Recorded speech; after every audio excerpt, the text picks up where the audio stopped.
The topics and opinions expressed on the following show are solely those of the hosts and their guests and not those of W4WN Radio, its employees, or affiliates. We make no recommendations or endorsements for radio show programs, services, or products mentioned on air or on our web. No liability, explicit or implied, shall be extended to W4WN Radio, its employees, or affiliates. Any questions or comments should be directed to those show hosts. Thank you for choosing W4WN Radio. This is Beyond Confidence with your host, Divya Parekh. Do you want to live a more fulfilling life? Do you want to live your legacy and achieve your personal, professional, and financial goals? Well, coming up on Divya Parekh's Beyond Confidence, you will hear real stories of leaders, entrepreneurs, and achievers who have stepped into discomfort, shattered their status quo, and are living the life they want. You will learn how relationships are the key to achieving your aspirations and financial goals. Moving your career or business forward does not have to happen at the expense of your personal or family life, or vice versa. Learn more at www.divyaparekh.com, and you can connect with Divya at contact@divyaparekh.com. This is Beyond Confidence, and now here's your host, Divya Parekh. Good morning, listeners. So thrilled to be here with y'all. And our prayers continuously for peace in the world and for those who are going through tough times. And I want to thank each and every one of you for being part of my family, because without you, the show would not be possible. And sending out to us, what is it that you would need help with? What is it that we can answer?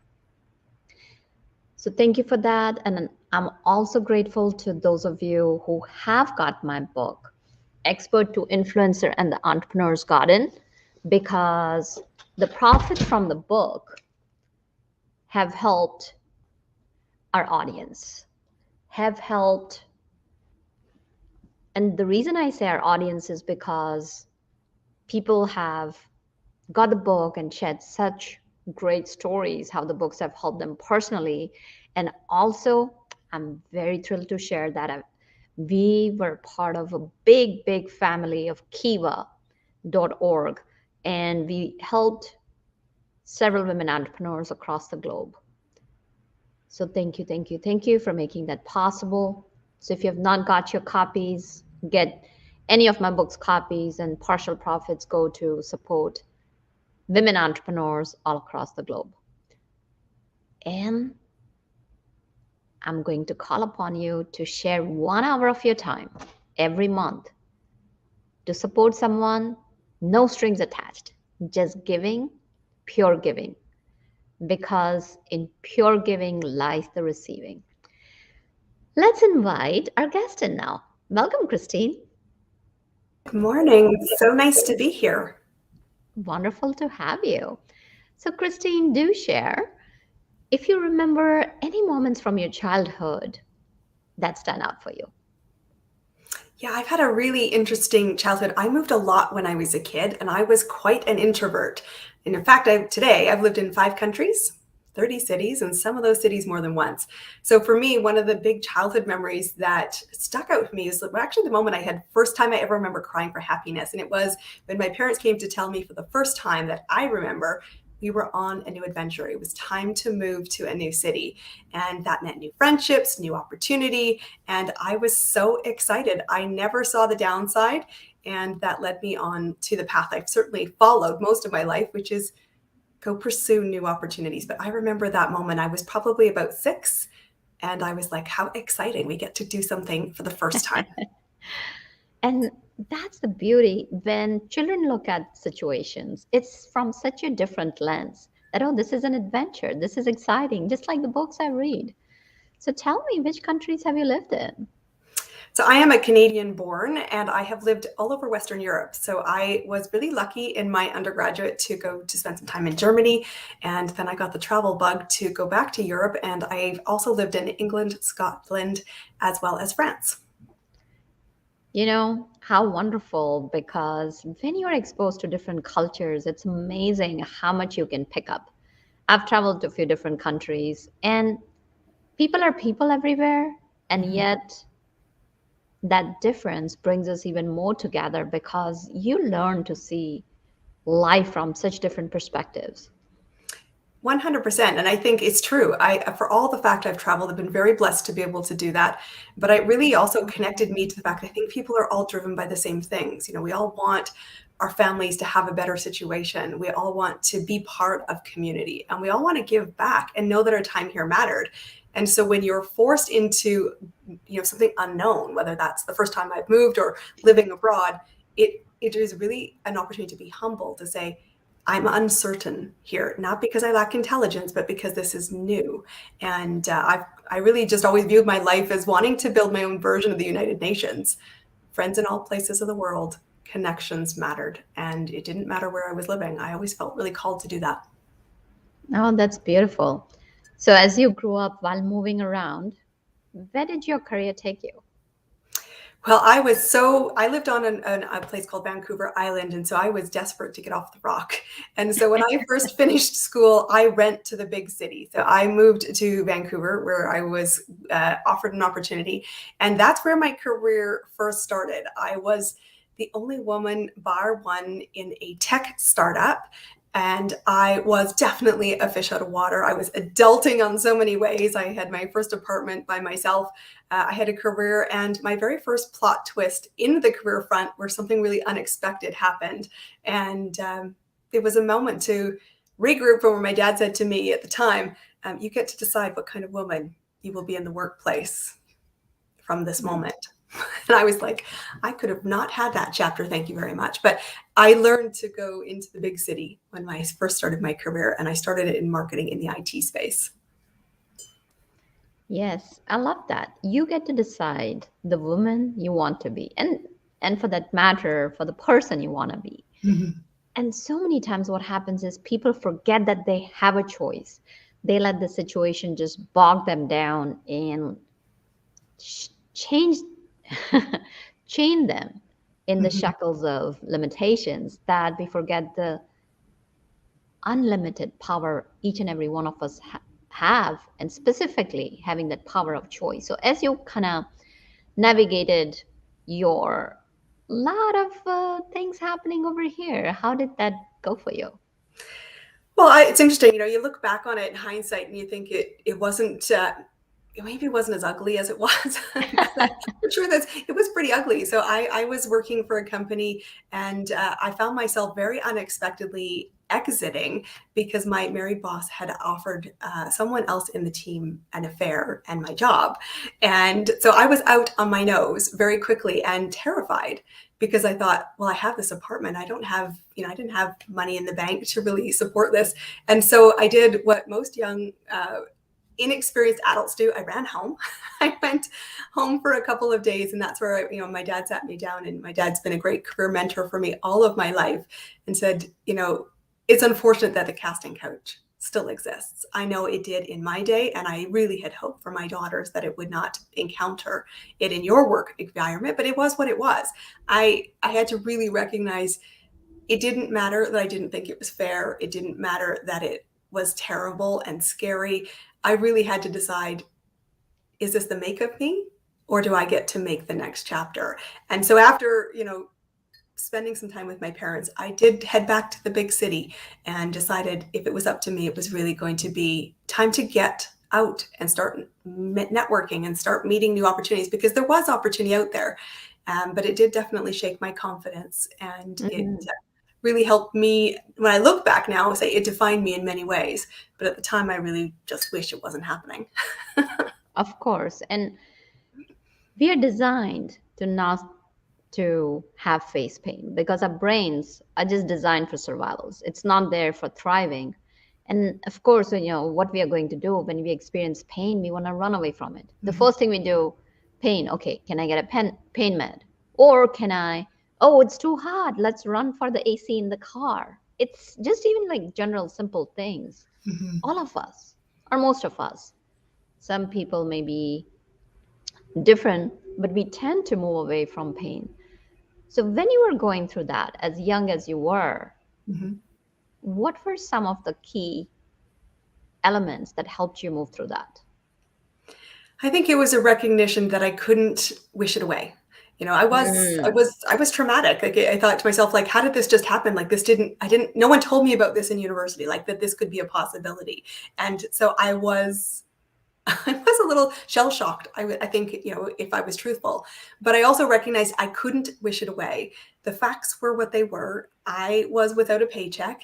And I also had to face the reality of, I know I've got some skills and I'm going to have to figure this out. Nobody's going to do this for me. So there was a real sense of independence that I needed to solve this, and that this is what adulting maybe required. It wasn't the easy path, but it was the path I was on regardless. And I was also very lucky because I did have very supportive parents, and I did have friends that are like, you're made for more. And they were my cheerleaders. And so I think it's important, if you have anything that, I call them plot twists in life that kind of take you off your rhythm, to know that it's okay to regroup. It's okay to go cry it out for a few days, but there is a moment where you need to choose to take the next step. And I didn't know what the next step would be, but I just thought, what skills have I got? I audited my own toolkit and thought, well, I'm going to go offer my services. And I started out temping, and that led to me a really great next step, but I could never have forecasted. I just knew I couldn't stay crying on the sofa for very long because I was adulting. And I had to figure that out. Very true, adulting. I know it's yes, and that's the power. You cannot wish it away, and I cannot emphasize on it enough, because so many times what happens is that in today's day and age, you say, oh yeah, just give me 10 minutes of your day every single day and I will give you this, or 15 minutes of it. And what I've found is, and if there are people out there who can get things done in 10 minutes or something like that, hey, power to them. But in my experience, having worked with thousands of people and continuing to work on myself even today, what I've found is there is no shortcut. I mean, yeah, of course, if you're working with someone who has taken the route before, there will be shortcuts. You will not be making the same mistakes. And yet, you got to do your journey.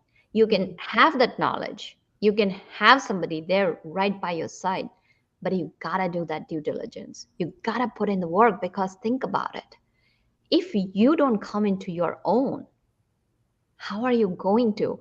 Nobody else is going to be able to share that with anyone else for you. You got to do the work for you. So that definitely is power right there. So tell us, where did you move next as you continue to plow through these challenging times? Yeah, it's interesting. So I ended up taking a temp job because I knew I said some skills that I could offer. I came obviously through university with a lot of technical skills from computers, which were still pretty new. So I'm going to really date myself here. And that led me to working in with a bunch of women in a hospital setting. And they, unbeknownst to me, were doing a startup, and they were planning to exit and go into the .com revolution. That's where I'm going to date myself. And they were sitting around one day and saying, we need somebody like Christine, who's kind of a jack of all trades, who is just going to figure it out. We'll give her an idea and she'll just run with it, because they knew that that's how I had come in as a temp, saying I have a lot of different skills. What do you need? How can I help the team? And that led me to an unexpected conversation when I was heading off for Easter. My phone rang, and it was my former colleague who had just left and said, we need to have a conversation about you coming to work with us. And I'm like, I'm not looking for a job. I just got a job. And they're like, I think that you should consider this. And they, of course, knew what my salary was. They knew what I had just accepted as an offer, and they made me an offer. And I remember, same thing, I was back home with my family for Easter. And what happened was my dad said, where is the opportunity? And this is a really important lesson he also taught me. My sage dad said, is there opportunity here that you cannot yet see? Because if there is, you should never hesitate to bet on yourself. You know what the other job is. It provides the bills, but this is a really big unknown. You're so young. Why not bet on the unknown? You've got your whole career. You will figure it out. And so unexpectedly, I ended up leaving the job I had just started with. Well, I'd been with them quite a while, but I'd moved from contract to employee, and went and started with one of 5 founding members of a .com startup. And my role grew with that company from the first 5 of us who built this 1,000-page website with Post-it notes because we didn't know any other way. And we were women who liked color, and we built it on a glass wall. I'm like, if I was smarter now in hindsight, I would have said, I should have phoned 3M and said, we have a commercial for you, because we built this 1,000-page website with Post-it notes on a glass wall. And I got to meet the owners of Google when Google was not Google. And really, every time I started to think of a new idea, I was given the freedom to go and pursue it. And so I spent a number of years growing a company from startup to a staff of 35, having many, many different roles, many different opportunities, and really just a belief that that's an interesting question, Christine. Thank you for asking it. Go figure it out. And it was a lot of freedom, and a lot of really exciting transitions came through for that, because I started to find my feet and learn to just trust myself. Nobody was going to solve it for me, but it was really a creative time, and I had lots of fun in that experience. Just having the freedom to be able to do that, how powerful is that? And I bet that taught you many, many valuable lessons, because you mentioned that nobody would come and teach me. And at the same time, you had the whole freedom to go and figure it out, because so many times what happens is in the corporate world, people are bogged down. People have this constraint and this limitation, or you can't do that and you can do that. So there are a lot of women out there who, and especially from last year, the great resignation is kind of moving around. They're always thinking, which job should I take? What's right for me? So what would you tell them? I think the most important thing I've always hired for, and it's led me to the path that I'm on in many, many ways, is start with curiosity. If you can create skills, you can learn new things, but you must be driven by curiosity. So it's about having the courage to pursue curiosity and recognize that when you are creating white space, there is incredible freedom. So jump in with both feet, because you can't hesitate, but at the same time recognize that it won't be perfect. And so for me, when I look at the advice, where should you go? Where can you create something? Where can you make an impact? And where do you think you can learn? Because that truly is more important in the short term, because it opens possibilities, and I call them dominoes, that you can't yet see. There were many days when I was in that startup environment where I thought, Christine, just keep your mouth shut. Because every time I had an idea, I ended up with more work. And I was like, something's off here. And I was like, at the same time, it was very energizing. And I was prepared to jump. And so my advice, be curious, find places with white space, and think about where you can learn, because what might come next, you cannot yet see. But are you learning and growing? Or do you know that you will do the same thing over and over again? And whether you choose A or B doesn't matter. It's what season right now feels like the right next step for you. Because what I wanted in my 20s is not what I wanted in my late 40s. So change is open. That is very powerful. And now when we talk about creativity, you did say that it did land more work in your lap. Mm-hmm. That said, it's again, as you said, that it's short term. So many times people are talking about work-life balance. Mm-hmm. And now we are talking about creating curiosity, and it may drive more work to you. Mm-hmm. So how could some of the young women navigate through that? Yeah, I think there is a recognition, because I think when you're in the corporate world, it isn't enough to just do your basic to get ahead. It's true. People are going to say, I'm expecting you to do the basics. That's what you were hired for. So if you want to promote and move within and expand, that doesn't necessarily mean up. It just means expand. Then yes, you must do them more than's required. That's a choice. I made it intentionally. And what was really important, though, is knowing as you have more on your plate is to know how to ask for help, because you do not need to do this all by yourself. And so when I was in that very creative environment, what I would do is take on a project for a period of time, create the systems, the idea, the concepts, and then go to our leadership team and say, I'm now ready to pass this off. I can mentor somebody, I can backfill the role. I'm prepared then to free up my space to move to the next thing. So I would say, don't be frightened of the extra workload. If you want to get ahead, it is an important recognition of choiceful intent, But from there, make sure you're able to ask for resources to get the support you need, because it isn't about burning yourself out. It is short-term game. Pass it on. Show your leadership by saying, we're now prepared to help somebody else. Because if you ask for help, chances are, I will tell you, you get it. But if you drown because you don't ask for help, that's also a real possibility. So which choice seems like the one? Be scared and still ask for help. That's my tip. Absolutely. And some of the things that have recently emerged is the burnout of pandemic and burnout due to a lot of world situations that are going on. So what happens is that women or men who are in leadership positions, they may not have been trained to be a leader. So what does it take to be a leader? And then also looking from an employee's lens that, okay, I expect my leader to support me. I expect my leader to go to bat for me, carve out that career advancement for me. So where is that fine balance? So first of all, I invite you to describe how each role should be and how the two can meet in one place. Yeah, I think it's truthful about thinking about where is your leader at in their own career cycle. Because you're right. We don't grow up having leadership. We grow into leadership by usually disastrous mistakes. And I think back to my career, I think the first person I managed, I just would like to send a thank you and apology card to, because I was ambitious and driven, but I didn't know how to lead her well.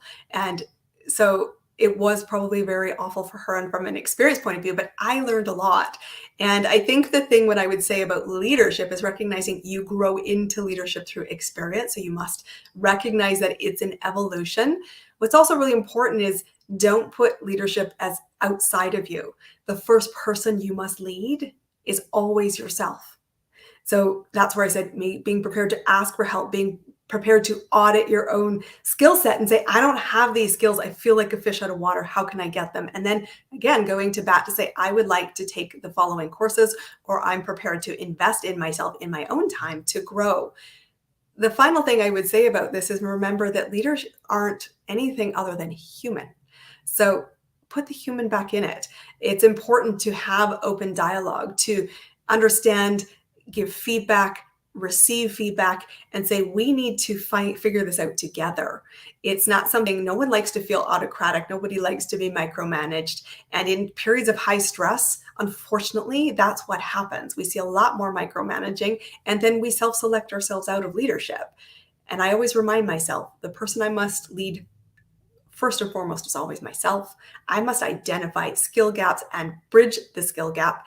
But at the end of the day, I also need to own the human journey. And where appropriate is I go back and apologize and also say, please tell me what it's like on your end, because I am open to improving the experience for both of us. We have deliverables. The key thing is expectation setting, but we must figure this out together and be in the moment to do that. Create those moments, both as leaders and as people who are being led. Create those moments to have those important conversations. They may be challenging, but they will serve you well because you will enjoy the experience of working together more. And that's a big deal for your stress, for your family life, and for your long-term commitment to the job that you've chosen. Mm-hmm. And one of the sports that I really like is crew, because there are so many people on that same moving towards the same goal. And there is that power and energy. And the thing is that when you're rowing in the same direction and when you're working together, there is nothing more powerful than that.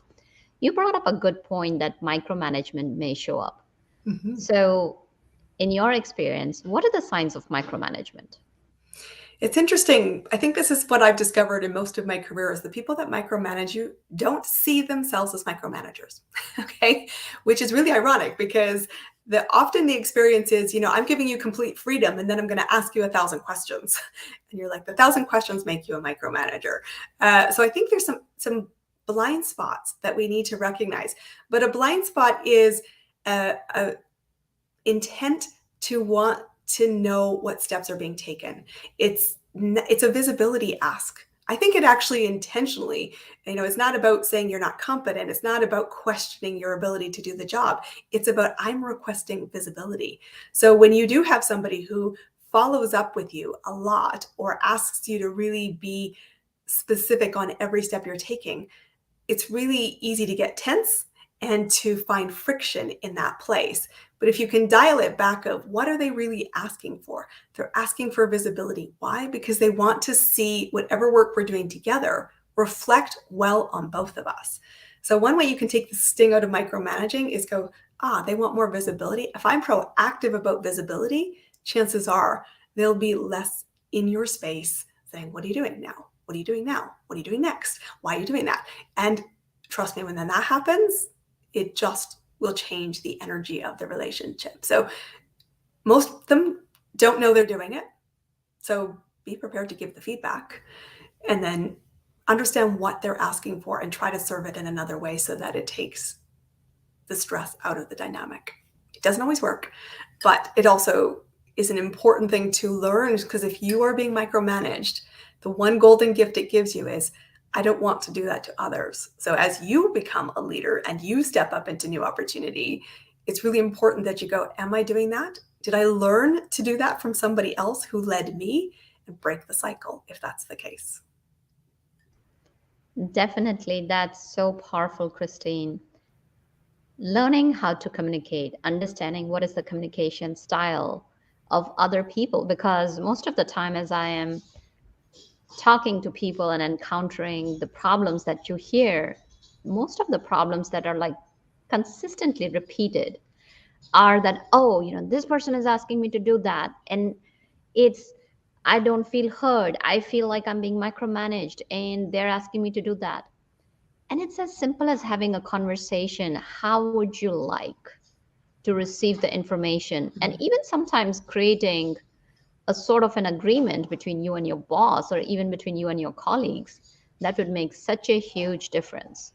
Mm-hmm. So as you talk about this, share with us, where did your journey take you next? So it's interesting. So I had the opportunity. I was in startup, and I knew that I was ready for a change because I had done many, many, many roles in such a short period of time.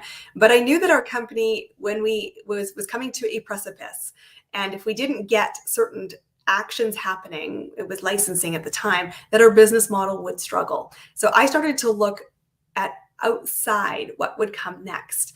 At the time, I was at a crossroads, and I was considering going back to do some further education, to go back and do my MBA. It was something I'd always had intended to do, but I also was exploring other job opportunities.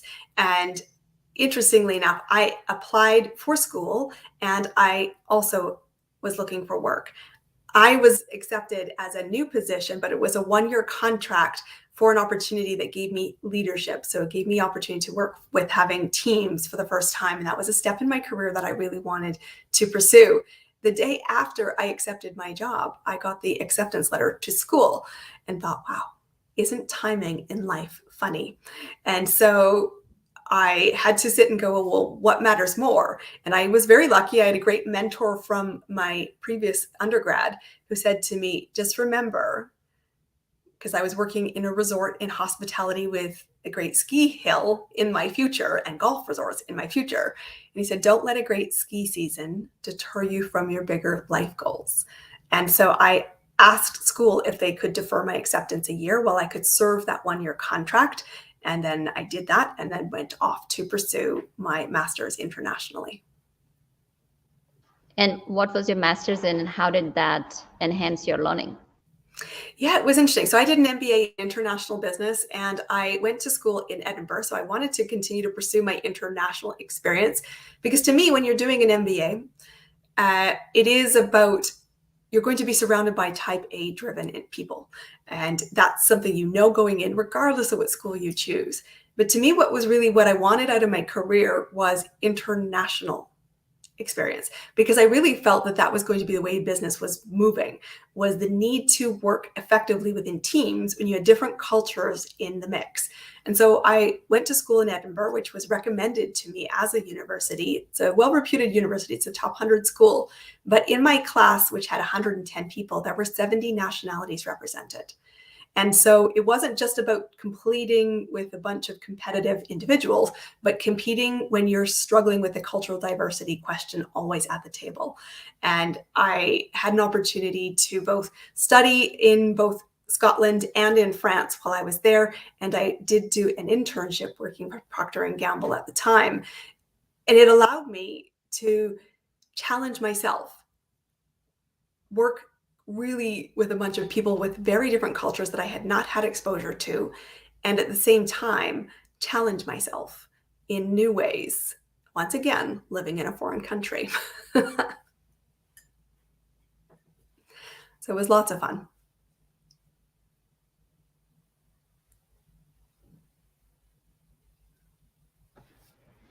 Yeah, no, definitely. That makes perfect sense. So as you were learning, you have mentioned about sales and marketing. And what happens is that so many times people are not able to see the value of sales because people are like, oh, sales, it's sleazy and I don't like it. So can you share with us, as you were maneuvering your journey through the sales, what objections came up from your team, or what was different about those people? And of course, it's a very stressful job. And so many times what happens is that people will say, oh, salespeople are being treated so much more better. They're getting a whole lot more compensation and differential treatment. So tell us a little aspects of your journey. Yeah, so in my early career, the one that I talked about before I went to study internationally, I was working really in the marketing space. And that can be a fun job, but not driven in the same way compensation-wise as sales. But when you spend a lot of time in marketing, I started to work in front of clients a lot. And people kept saying to me, you should consider a career in sales. And I was like, but I don't like selling. Interestingly enough, though, I watched my dad sell all of his life, and he wasn't sleazy. He was a great salesman. He taught me a lot about relationships. And when I came out of my MBA, I actually ended up in a sales role. And I was sort of always a hybrid because I could see the vision of marketing, but I wanted the execution in the sales capacity. And so it's really important to recognize what is really sales, because I think we do perceive sales as something outside of us and something icky, and we don't want to be the used car salesman. I don't think there are that many used car salesmen in the world as much as we perceive there are, because most people don't realize they are selling all the time. It is about influence. It is about collaboration. It is about recognizing that there must be value in order to have exchange. And so whether you're negotiating, what are we eating for dinner in our family home? Fish fingers or something healthier, or whether we're pursuing and understanding where do we go for holiday, you are constantly in a sales conversation, but it's about reaching mutual benefit. And so as I started to get into sales, I really started to see sales as about service. If I could connect value and deliver it, I was essentially selling. And once I shifted that in my brain, it wasn't icky. I am very successful because of my ability to bring people together. That's an important sales conversation. And yet when we talk about the compensation and the benefits and the perception of sales, one of the differences I personally experienced, if I was working in a marketing capacity, I had set hours. I did have a traditional job, and whether that was 8 to 4, 9 to 5, it didn't really matter. When you're in sales, especially now in the world that we live in, which is so digital and we're all working remotely, sales is a job that is not a 9 to 5. So there is more work in terms of more hours, and compensation sometimes reflects that. But there is an awful lot of pressure in a sales role because most companies are 100% dependent on the revenue. So I know in my capacity, I've looked really hard at supporting my own family, but I've also always felt the pressure of, well, your job is to bring in the sale and 50 other people's jobs depend on it. So then I get a micromanager. Where's that job? Where's that customer? Where's that revenue? And it can be very, very stressful. But to me, when I go into my sales hat and I pursued sales as a career, I never focused on the revenue. I never focused on the outcome. When I knew I was successful was when 3 things were happening. When somebody came to me with saying, hey, I have an idea. because that meant I was a thinking partner and I was serving and I was comfortable with that.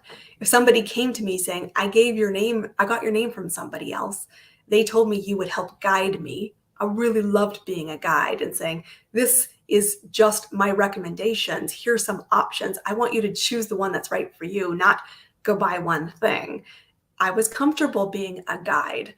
And the third thing was when somebody said to me, I want to know if we buy something today, what's the cost of that down the road? We always want to look beyond the first sale. I never wanted the transaction. I wanted the relationship, which really was interesting because that's what my dad was great at, or is still great at.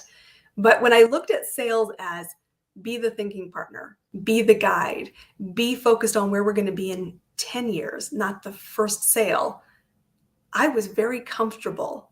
And most women, I will tell you, are exceptional at sales, but they self-select them out because they think, I don't want to be a used car salesman. I said, you're not. Anybody who thinks that they would be salesy is by default not salesy. That's just fear talking. But if you can start to think about, be a relationship focused person, focus on helping and serving, you can be exceptional. And the great thing about it is you can write your ticket for income, which is very, very powerful, and do it in a way that feels authentic to you, because you don't have to sell like a used car salesman. You just don't. Mm-hmm.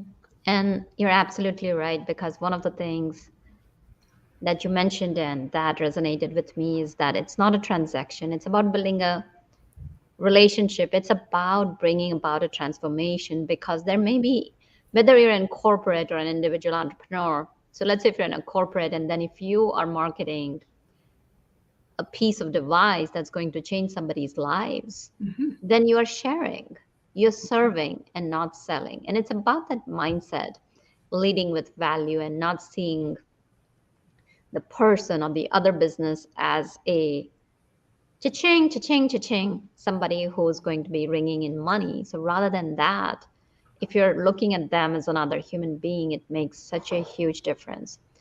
So share with us, your transition into your entrepreneurial journey, and how is it that you're serving other people now? Yeah, absolutely. It's interesting. I always knew from a young age I would be an entrepreneur. So it's interesting because I think most entrepreneurs are accidental.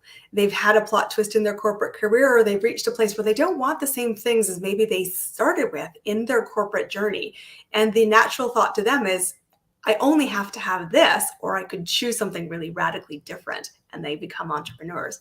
But I knew I would be an entrepreneur.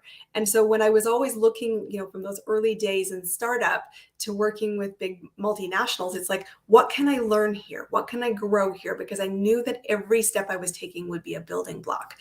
I didn't know what I would do as an entrepreneur. So that was my hurdle. I thought if I just knew I would just go do it, because I was used to constantly reinventing myself. But it was an interesting conversation from someone in my network, and talk about the importance of relationships. I worked with this person 10 years ago in the UK. She reached out to me on LinkedIn and said, what are you doing now? I think you're back in Canada. Do you want to have a conversation? Just remember, opportunity starts, and so does all business, through conversation. You're not committed to anything. It's not a proposal of marriage. Just go on a few dates and see if there's a domino that you don't know yet could open a door for you. I was willing to have that conversation. And so I was not prepared on Wednesday to start a business. I was just prepared to have a conversation. My life was crazy. I was still working corporately. I was planning a wedding. I was blending a family. Getting a business started was not on the agenda, but it was something I chose to do 2 days later. And it wasn't really anything beyond, I could see the potential. So I would say, when you look at the question of, what's the right job to take next, or what should I do with my life, it's always focus on possibility. Look for places to learn. Go back to that curiosity question, because I could see that this could be a vehicle for me to learn. I didn't know how I would do it. I didn't know what it would mean to my circumstance at the time. But when I swanned in to have coffee the next day after I sent the note off, said, I'm in, I said to my then fiance, by the way, I've just started a business. And he's like, should we not have had that conversation? Because, we're getting married.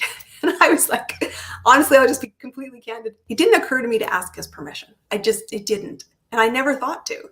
I said, I'm doing this for me. And he said, okay. what does this mean for us as a family? And I said, I will commit 1 hour a day to this business. That's where we'll start. Because if you wanted to watch another rerun on Netflix for the 100th time, I would rather go start my business for that 1 hour. And so that's when I first started. I started my first business 5 years ago in June, running it 1 hour a day. It was in the health and wellness space. I still have that business today, but I was doing it 1 hour a day, focusing on things that would grow my business. And it grew and doubled every year. Eventually that led to my second business, which I'm in now, which is I'm a business success coach.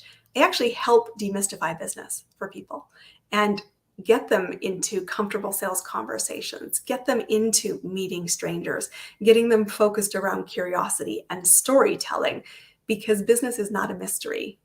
It is actually a risk diversification strategy, in my opinion, and you can create and define success for yourself, but you do not have to do it by yourself. You can leverage my 27 years of experience to find success for yourself. Because I know when we do that, we create positive ripples of change for our families, we create positive ripples of change for community, and we actually learn to love our lives. Because somebody else's definition of success doesn't make you very happy. But when you start to live your own, amazing things happen. There's no rush to the finish line. It truly is your story. You have the pen, go write it. And I love, it's so much fun being, the shotgun rider, helping somebody figure out how they will create impact in this world. It isn't the pursuit of money. It's the pursuit of impact. It's the pursuit of loving the life. It's the pursuit of helping somebody else. This person you were 10 years ago that needed a guide, that just creates an amazing ripple. And that's what I hope my legacy will be. The ripples of change that we created through the conversations, through the connections, through the curiosity. It lights me up every single day. Definitely. That's beautiful, Christine. And if people wanted to reach out to you, where could they reach out? So you can find me. My name is on the screen. It's ChristineCampbellRapin.com. And I'm on the social platforms. So let's start a conversation. Come join me on the social media platforms. I'd love to know your story. And if I can help you, connect you to something, honestly, that would be amazing. It would be my pleasure. Anything else you'd like to share? I just want to share one thing with people, and it's you can reinvent yourself as many times as you need. It's so important for women who are in transition, and we talked about the Great Resignation, who have, thought, I don't know that I want this anymore, or how do I bridge to the next place? I will tell you, for every plot twist, for every different job, for every different opportunity I came through, it required me to reinvent myself. Keep evolving. The permission you need to reinvent yourself is from within. You can do it. If we can help, don't be shy. That's what we're here for. We all get through this together. There's no need to be the lone wolf, but permission granted would be my final thought. And definitely. Reinventing yourself, designing your life. So thank you, Christine, for joining us. And of course, thank you, listeners, for being part of the show, because you are the blood that keeps the show alive. So thank you for reaching out and sharing all those questions with us. And we will be bringing you guests that will answer your questions. So keep reaching out. And thank you, Jason. And be well, and see you all next time. Thank you for being part of Beyond Confidence with your host, Divya Parekh. We hope you have learned more about how to start living the life you want.